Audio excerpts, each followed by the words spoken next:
Hello YouTube, and welcome back to another episode here at WILDMAN Lifts. I'm your host, WILDMAN.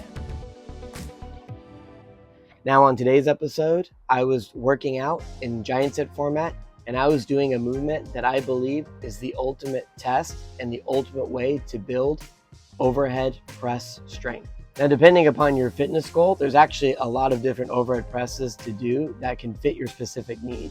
So there's all these different movements out there that you could do. But my personal favorite, and the one that I believe actually works your shoulders in a strength building way and also tests how strong your shoulders are, is going to be the log clean and press. And now let's jump into the workout, and I'm going to explain to you my reasoning why. Now when it comes to the overhead press, everybody's going to have their own opinions. And depending what your goal is, that might slightly change about which overhead press is going to be better for your specific goal. However, I think the king and the ultimate test of overhead press strength is going to be the log clean and press. Now when it comes to an Olympic snatch or an Olympic clean and jerk, most of that comes down to technique. Technique. If you are very efficient from the ground to overhead, you're going to be able to press a lot of weight overhead, and it won't really require that much overhead strength. It's just mainly going to require lockout strength, meaning you're just going to use your entire body to get that weight over your head. And then once you have your shoulders locked and your elbows straight, that's the part that's going to be the difference between dropping the weight and completing the lift. So really it's just a jump and a catch. And that requires a lot of practice and a lot of technique. And does it involve a lot of strength? Oh yeah. But usually it involves a lot of high bar back squat and front squatting, really. It doesn't really require that much overhead pressing for strength and for size. Same thing with the Axel Continental Clean and Press. Since it's so thick in diameter, you're going to be unable to snatch it or clean and jerk it without using straps. So if you have to pick it up with your hands, most people are either going to have a really strong overhand grip, or they're going to have to use some type of mixed grip in order to get it up their body and then get it to their shoulders to press it overhead.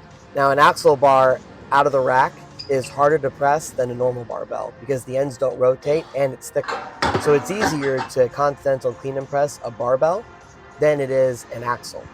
But typically strongmen usually use axles in competitions. It's very rare that they're going to use barbells, just because that's the classic strongman, is everything's done with an axle. So the hardest part about an axle is getting it up your body and having the strength to press it overhead. So if you can press, let's say 200 pounds out of a rack, getting the bar from the ground and continental cleaning, pressing it and working it up your body to your shoulders in order to press it might take a lot of energy out, where typically you could overhead press 200 pounds, but all that work getting up there, it's going to exhaust you, and then you're going to be able to miss the lift. Now with a log, the log is actually very easy to clean. It does take technique, but once you have it down, and it's really not that hard to learn, really, it just rolls right up your body. And there's really nothing to it. Once you figure out how it rolls up your body, it's very easy to clean. It's a lot easier to clean than an axle or a barbell, in my opinion. But the hardest part is when it's on your shoulders. It takes a tremendous amount of shoulder strength to get that big implement, an awkward implement, over your head, because it's going to move a lot and you're not going to be over the middle of your foot. So if you get it over the middle of your foot, you're going to have to lean your neck and lift your head up to the sky very high so that it sits as close to the middle of your foot as you can, so you can get the most power out of it. And then pressing it out, it's just an awkward beast. I don't know how to describe it. It doesn't just take explosive energy, because if you try to dip in order to use your legs to explode that over your head, then it's going to jump out in front of you on the dip, and then you're going to lose it. If you try to strict press it, now you're only using your shoulders, and that's going to be also disadvantage because you're not using your whole body. So you kind of have to find that sweet spot where you can use your legs without losing the real estate that you have on your neck, and then explosively pushing up and using that shoulder strength and stability to maintain the upward momentum until you lock it out. And then even at lockout, that thing is moving like crazy on the top. There's no way you're going to be able to hold it out like a barbell and catch yourself unless you have tremendous amount of shoulder stability.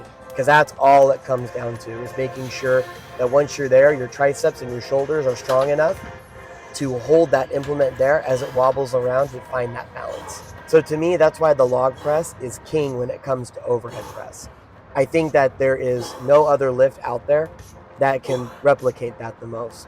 And the thing is, you could try to take it out of the rack and press it. In my opinion, that's actually harder, because if you clean it and you time it correctly, you can use the momentum of the clean to your advantage to press that over your head.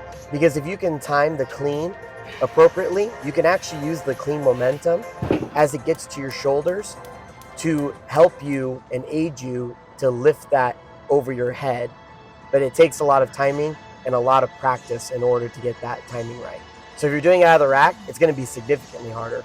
I can actually lift more overhead with a log by doing the clean and press, because I'm able to time that momentum a lot better.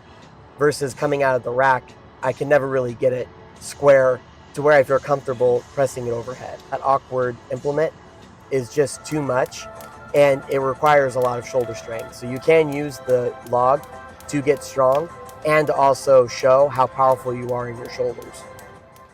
So there you have it. Those are just my opinions as to why I believe the log press is the king when it comes to testing and demonstrating how strong you are in your shoulders, but also a great way to build your shoulder strength as well, just because of its design and because of its awkwardness when you're trying to press it up. That's it for today, and I will see you next time. Thank you.